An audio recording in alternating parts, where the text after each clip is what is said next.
আজকে আমরা solid state কেমিস্ট্রির যে 3 ডাইমেনশনাল স্ট্রাকচার সেই সম্পর্কে কিছু কথা আলোচনা করব। প্রথমে একটুখানি বলে দিই, গঠনটা ত্রিমাত্রিক 3 ডাইমেনশনাল, কিন্তু পুরো কাজটাই করা হচ্ছে 2 ডাইমেনশন বোর্ডের ওপরে।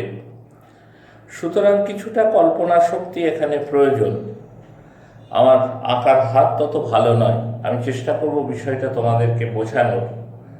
তোমাদেরও একটু চিন্তা করে দেখতে হবে একটা ত্রিমাত্রিক বিন্যাস কি করে তৈরি হয়ে ওঠে, সেইটা আমরা প্রথম আলোচনা করব। এবং সলিড স্টেট আমরা জানি কঠিনের একটা বৈশিষ্ট্য হচ্ছে এই যে সলিড সাবস্টেন্সের মধ্যে ইন্টারমলিকুলার ডিস্টেন্স প্রায় থাকে না বললেই চলে, ফাঁকা জায়গা। কিন্তু তবুও কিছু ফাঁকা স্থান থেকে যায়, যেটাকে আমরা ভয়েড বলে থাকি। সেই ভয়েডেরও নির্দিষ্ট জ্যামিতিক শেপ আছে। সেই ভয়েড কিভাবে তৈরি হয়, তার জ্যামিতিক শেপ কি সেটাও আমরা এই 3 ডাইমেনশনাল যে স্ট্রাকচার আলোচনার মধ্যেই সেই ভয়েডের কথাগুলো আসবে, সেটাও আমরা এখানে রাখব। ধরা যাক 1 ডাইমেনশনাল স্ট্রাকচার দিয়ে শুরু করে। দেখো কোনো একটা সলিড, সেটা মেটাল হতে পারে, সেটা কোনো কম্পাউন্ড হতে পারে। মেটাল হলে অ্যাটম, কম্পাউন্ড হলে মলিকুলগুলো পরস্পর একটা আর একটা গায়ে লেগে আছে। ফাঁকা জায়গা, ওপেন স্পেস কিছু নাই বললেই চলে, ঠিক আছে? এটা হচ্ছে 1 ডাইমেনশন। এবার কি হলো, এর পরের স্তরটা লাগাতে শুরু করলাম। এটাতে কি আছে? দৈর্ঘ্য আছে, লেন্থ আছে, ব্রেডথ নেই, হাইট নেই। এবার 3 নম্বরটাকে লাগানো শুরু করলাম, 2 নম্বর স্তরটাকে, সেকেন্ড লেয়ার।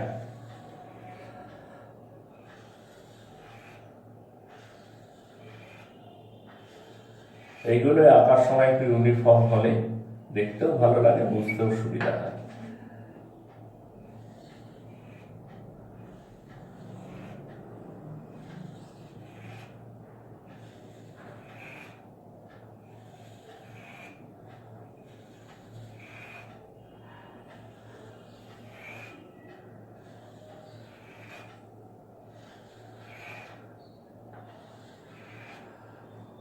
ঠিক আছে, তাহলে কি হলো, তোমার দৈর্ঘ্য হলো, প্রস্থ হলো, লেন্থ হলো, ব্রেডথ হলো। হ্যাঁ, 2 ধরনের। আরো লেয়ার তুমি বাড়িয়ে নিতে পারো।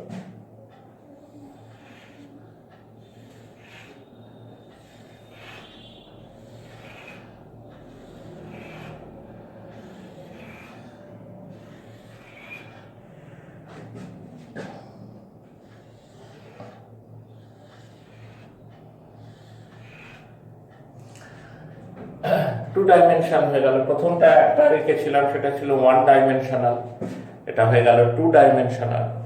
এবার এর মধ্যে তুমি যে কোনো একটা অ্যাটমকে কনসিডার করো, সে এই অ্যাটমটা,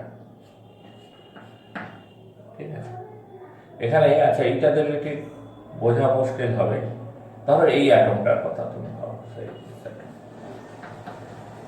এই অ্যাটমটা কটা অ্যাটমের সাথে লেগে আছে? 1, 2, 3, 4। আমি এটা উদাহরণ দিলাম না, কারণ এটা 1, 2, 3, 4, 5টা হয়ে গেছে, বুঝতে পারছি? এটা আকার গন্ডগোল, এটা একটু ত্যাগচা মেরে গেছে, ফলে অনেকগুলোর সাথে অ্যাটাচড হয়ে গেছে। অ্যাকচুয়ালি এই ধরনের গঠনে কি হয়, যে কোনো একটা অ্যাটমকে কনসিডার করলে দেখবে যে সেটা 4টে অ্যাটমের সাথে যুক্ত হয়ে আছে। আমরা বলি কোঅর্ডিনেশন নাম্বার 4। এই অ্যাটমের কোঅর্ডিনেশন নাম্বার কত? 4। তাহলে কোঅর্ডিনেশন নাম্বার জিনিসটা কি?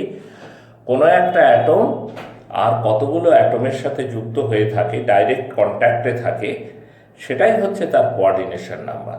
তো এই অ্যাটমের কোঅর্ডিনেশন নাম্বার হচ্ছে 4। এ আর 4টে অ্যাটমের সাথে অ্যাটাচ থাকে। এখন এই কোঅর্ডিনেশন যত বাড়ে আর কি তোমার, তত তোমার ল্যাটিসটা শক্তপোক্ত হয়। ল্যাটিসটা শক্তপোক্ত হয় মানে মলিকুলগুলো কাছাকাছি আসে। তা 2 ডাইমেনশনাল অ্যারেঞ্জমেন্ট এটা একটা, হ্যাঁ, একই রকম ভাবে সাজানো। এটাকে যদি এ বলি, তাহলে এটাও এ, এটাও এ, এটাও এ, একই রকম ভাবে সবগুলো সাজানো।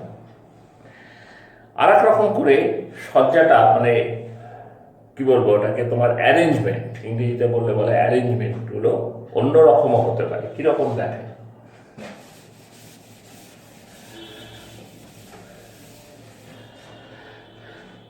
ধরো এই ফার্স্ট লেয়ার থাকলো,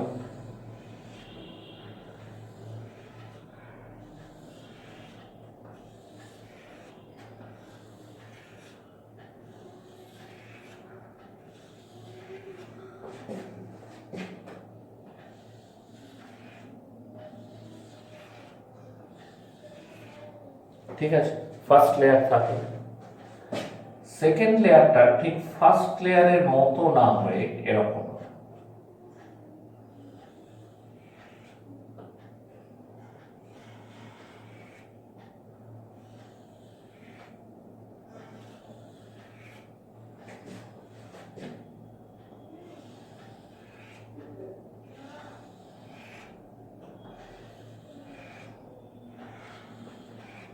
আবার থার্ড লেয়ারটা হয়ে গেল তোমার ফার্স্ট লেয়ারের মতো।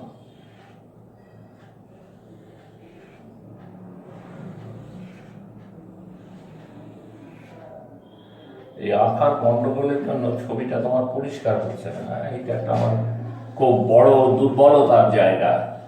তোমরা এর সঙ্গে বইটা একটু ট্যালি করে দেখে নেবে, বইয়ে খুব সুন্দর করে ছবি আঁকা আছে, এবং এই ছবি ভালো না হলে কিন্তু সলিড স্টেট বোঝাটা একটু কঠিন ব্যাপার। এগুলো এই প্যাটার্নটাকে আমরা বলি এবি এবি প্যাটার্ন, অর্থাৎ একের সঙ্গে তিনের মিল, তিনের সঙ্গে একের সঙ্গে তিনের মিল থাকবে, দুয়ের সাথে চারের মিল, চারের সাথে ছয়ের মিল, এরকম। এই এবি এবি প্যাটার্নে দেখানো যায়, যেটা এই আঁকা থেকে দেখানোটা একটু ডিফিকাল্ট হয়ে পড়ছে, যে কোনো একটা অ্যাটম আর 6টা অ্যাটমের সাথে যুক্ত হয়ে থাকে। কিছুটা আমি দেখানোর চেষ্টা করছি, দেখো এই যে দাগ কেটে দিচ্ছি,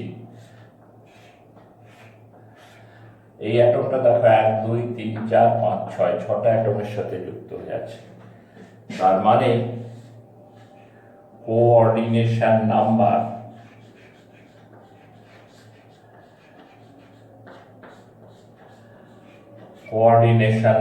হয়ে যাচ্ছে 6।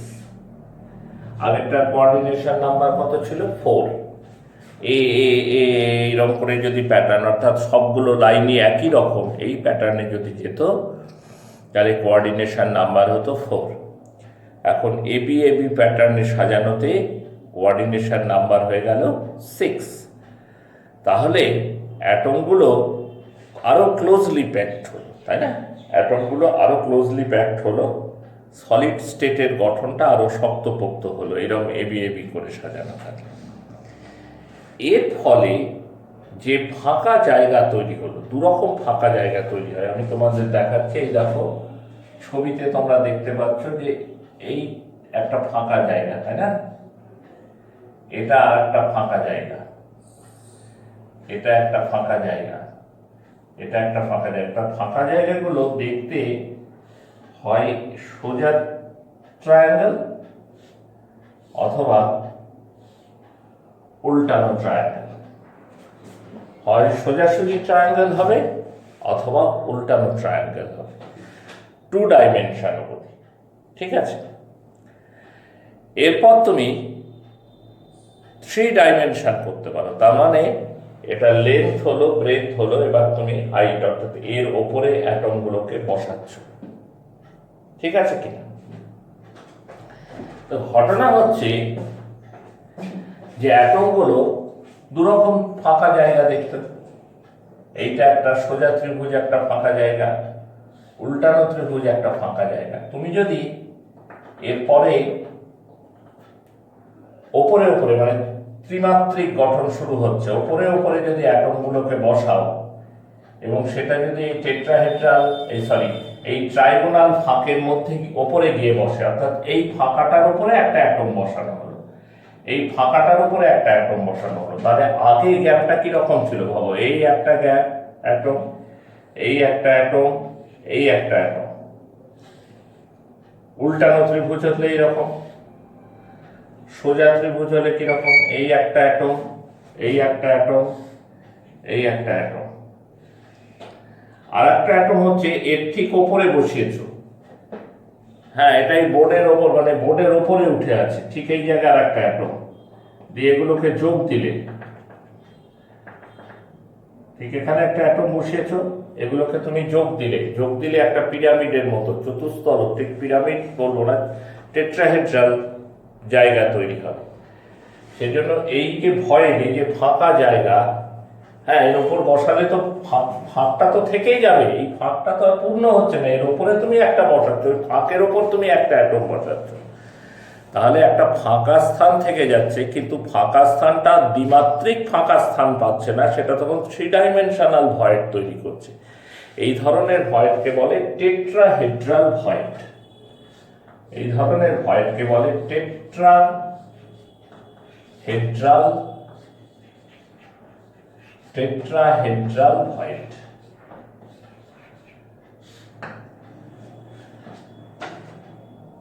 ঠিক আছে কিনা? টেট্রাহেড্রাল ভয়েড কখন তৈরি হবে? যখন তুমি 2 ডাইমেনশনে একটা ট্রায়াঙ্গুলার ভয়েড স্থানের উপরে 3 ডাইমেনশনে যেতে গিয়ে ওই ভয়েডের উপরে আর একটা অ্যাটমকে প্লেস করবে, তখন ওই ভয়েডটা কিন্তু আর 2 ডাইমেনশনাল থাকবে না। 2 ডাইমেনশনে ত্রিভুজের মতো আছে, তার উপরে একটা অ্যাটম আছে, মানে সেটা একটা ত্রিমাত্রিক জায়গা পাবে এবং সেটা টেট্রাহেড্রাল শেপ নেবে। এরকম একটা ত্রিভুজের ওপর, তার উপর যেন উঠে আছে ব্যাপারটা, এখানে একটা অ্যাটম আছে, উঠে আছে। বুঝাতে পারছি আমি কথাটা? আর এক ধরনের ভয়েড তৈরি হয় জানো, যদি এমন হয় এই ওপরে তো তুমি আবার অ্যাটম দিচ্ছ, ত্রিমাত্রিক বিন্যাস সাজানো হচ্ছে, ওপরে তুমি আবার অ্যাটম দিচ্ছ, যদি এমন হয় নিচে 2 ডাইমেনশন যখন আছে তখন একটা ভয়েড আছে, সেটা ত্রিভুজ আকৃতি, তার উপরে সেই ভয়েডগুলোর উপর আবার অ্যাটম অ্যাটম অ্যাটম অ্যাটম সাজিয়ে 3 ডাইমেনশন শেপ নিচ্ছে, প্রতিটা স্তরে একটা করে ভয়েড তৈরি হবে। এখন টেট্রাহেড্রাল ভয়েড কোনটা বললাম? যদি 2 ডাইমেনশনালের ক্ষেত্রে ত্রিভুজাকৃতি ফাঁকা স্থানের ওপরে 3 ডাইমেনশনাল স্ট্রাকচার বানাতে গিয়ে আমি অ্যাটমটাকে কোথায় বসালাম না, 2 ডাইমেনশনালে যেটা ত্রিভুজাকৃতি ফাঁকা জায়গা সেইখানটায় নিয়ে গিয়ে আমি 3 ডাইমেনশনালের অ্যাটমটাকে, সেকেন্ড লেয়ারের অ্যাটমটাকে বসালাম, তবে সেটা হবে টেট্রাহেড্রাল ভয়েড। আর যদি এমন হয় যে 2 ডাইমেনশনে একটা ট্রায়াঙ্গুলার ভয়েড তৈরি হয়েছে, 3 ডাইমেনশনালেও একটা ট্রায়াঙ্গুলার ভয়েড তৈরি হয়েছে, অর্থাৎ 2 ডাইমেনশনের লেয়ারে ট্রায়াঙ্গুলার ভয়েড, তার উপরে অ্যাটম সাজিয়ে সাজিয়ে আমি 3 ডাইমেনশন করছি, আলটিমেটলি পরের লেয়ারটাও তো আর একটা লেয়ার, তারপরের লেয়ারটাও তো একটা লেয়ার। তো এমনভাবে প্রথম দুটো লেয়ার বা প্রথম দুটো লেয়ার এমনভাবে দাঁড়িয়ে গেছে যে একটা ত্রিভুজ আকৃতি ফাঁকা জায়গার উপরে, একটা ত্রিভুজ আকৃতি ফাঁকা জায়গার উপরে আর একটা ত্রিভুজ আকৃতি ফাঁকা জায়গাটা এইভাবে জায়গা করে নিয়েছে। এটা ফার্স্ট লেয়ারের, এটা সেকেন্ড লেয়ারের। আমি এভাবেও দেখাতে পারি,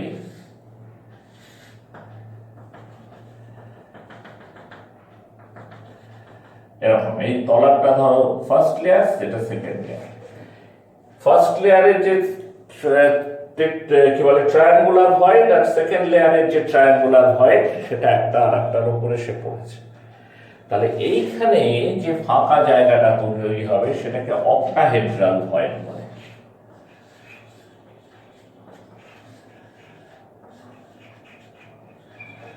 সেটাকে বলে octahedral void.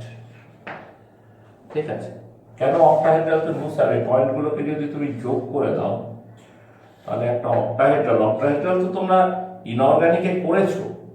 Inorganic স্ট্রাকচারে sp3d2 hybridization হলে অক্টাহেড্রাল স্ট্রাকচার হয়, আমরা পড়তাম না, এরকম একটা স্কোয়ার আঁকতে শেখানো হতো, এগুলোকে যোগ করতে বলা হতো। মূল গঠনটা তো আমরা এত আঁকতাম না, কিন্তু মূল গঠনটা এরকম ছিল। প্রথম দিকে দেখিয়ে দেওয়া হতো, দিয়ে বলা হতো এত আঁকার দরকার নেই, তুমি খালি এরকম এঁকে এই দেখিয়ে দেবে। আশা আসলে এই পয়েন্টগুলোকে যোগ করে দিলে অক্টাহেড্রাল হয়, ঠিক এটা বুঝতে পারছো কথাটা? তাহলে দুই রকম ভয়েড তুমি পেতে পারো, একটা হচ্ছে টেট্রাহেড্রাল ভয়েড আর একটা হচ্ছে অক্টাহেড্রাল ভয়েড। যদি এমন হয় সামগ্রিকভাবে থ্রি ডাইমেনশনাল স্ট্রাকচারে, টোটালি থ্রি ডাইমেনশনাল স্ট্রাকচারের মধ্যে এনটা অ্যাটম আছে, এনটা অ্যাটম থ্রি ডাইমেনশনালি অ্যারেঞ্জড, এরকম যদি হয় তাহলে জানবে সেই অ্যারেঞ্জমেন্টে টেট্রাহেড্রাল ভয়েড হবে 2n। যদি n নাম্বার অফ অ্যাটমস থাকে, হ্যাঁ, ক্রিস্টাল ল্যাটিসে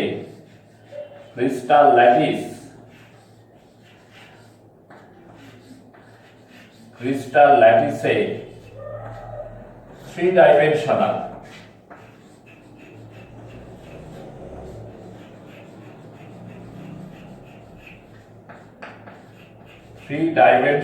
ক্রিস্টাল ল্যাটিসে যদি টোটাল নাম্বার অফ অ্যাটম যদি n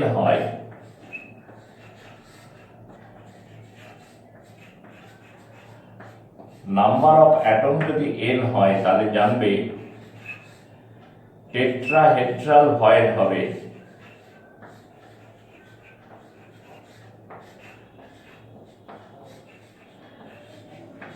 2n।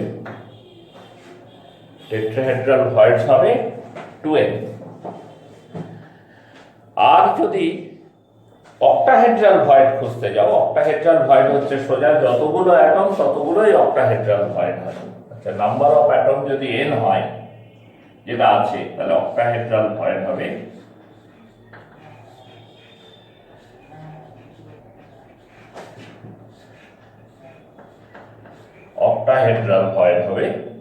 n। এগুলো মনে রাখো, হ্যাঁ, অত কিছু ছবি টবি আঁকা কিন্তু আসে না পরীক্ষাতে, কিন্তু এই যে ছোট ছোট তোমাকে ফর্মুলার মতো করে বলে দেয়া হচ্ছে, তোমার সমস্যার প্রবলেম বা অবজেক্টিভ টাইপের কোশ্চেন এলে এইখান থেকে তুমি উত্তর করতে পারো। এখন দু ধরনের থ্রি ডাইমেনশনাল অ্যারেঞ্জমেন্ট তোমাদের শেখানো হয়। একটা হচ্ছে হেক্সাগোনাল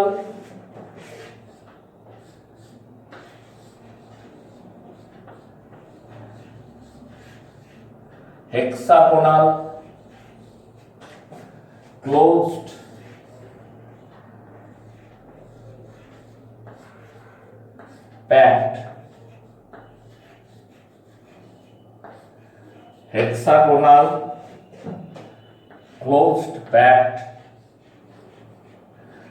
ল্যাটিস, বলে HCP।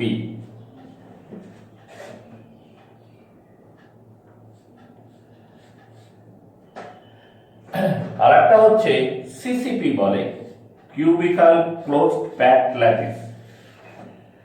হ্যাঁ, একটা হচ্ছে গিয়ে তোমার hexagonal closed packed lattice. Hexagonal close packed আর কিউবিক ক্লোজ প্যাকড আমি অত বিস্তারিত আলোচনায় যাচ্ছি না, দরকারও নেই তোমাদের। এইটা আসলে এবি প্যাটার্নের, মানে ফার্স্ট প্যাটার্নটা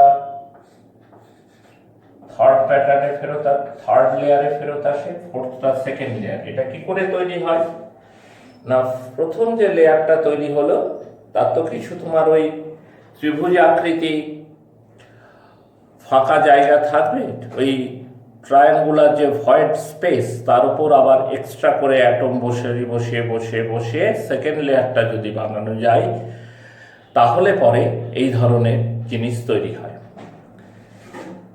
যেটা খুব ইম্পর্টেন্ট, যে হেক্সাগোনাল ক্লোজ প্যাকড ল্যাটিসে ইউনিট সেল হচ্ছে ফেস সেন্টার কিউবিক ল্যাটিস। হ্যাঁ, এইটা মনে রাখবে ভালো করে, অঙ্ক করতে গিয়ে অনেক সময় কাজে লাগে। এটা হচ্ছে ফেস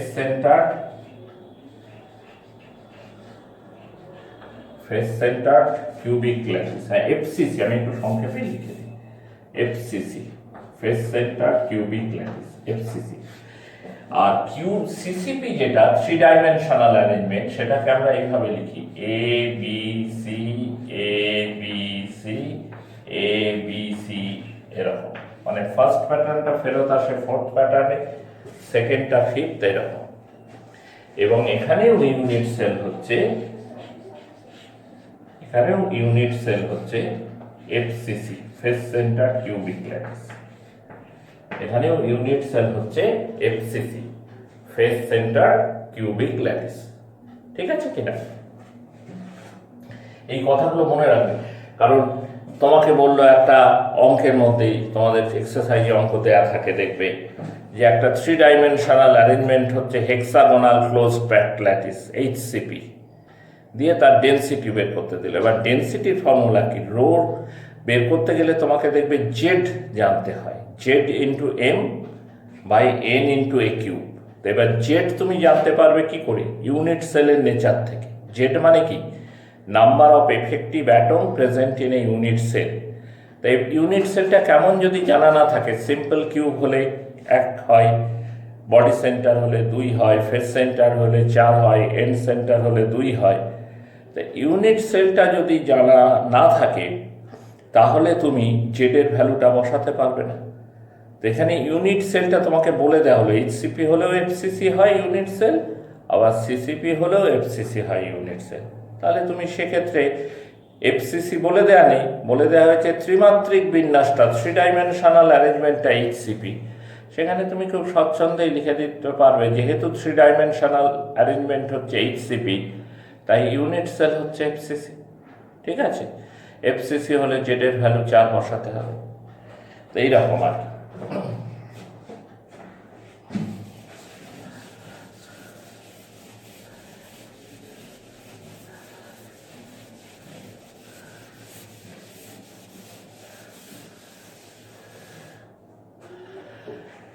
তা আরেকটা জিনিস তোমাদের একটু বলি, দুটো ফর্মুলার মতো আর কি। অক্টাহেড্রাল হয়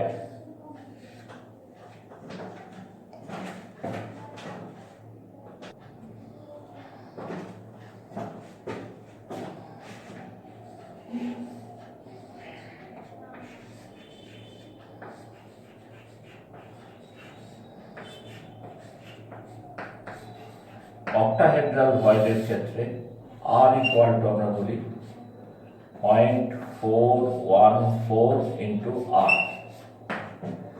আর ইকুয়াল টু 0.414 ইন্টু আর।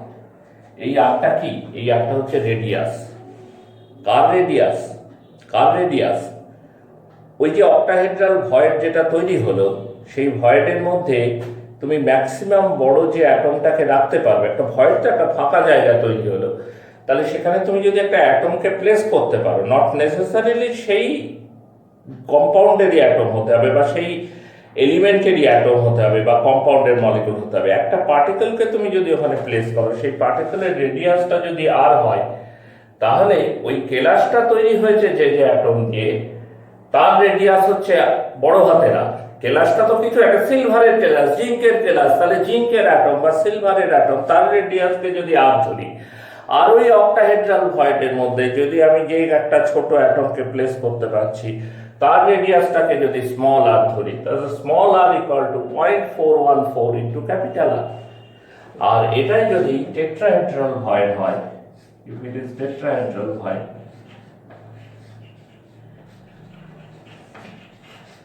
এটাই যদি টেট্রাহেড্রাল ভয়েড হয়, তাহলে এই আর এর ভ্যালুটা দাঁড়িয়ে যাবে 0.225 ইন্টু আর।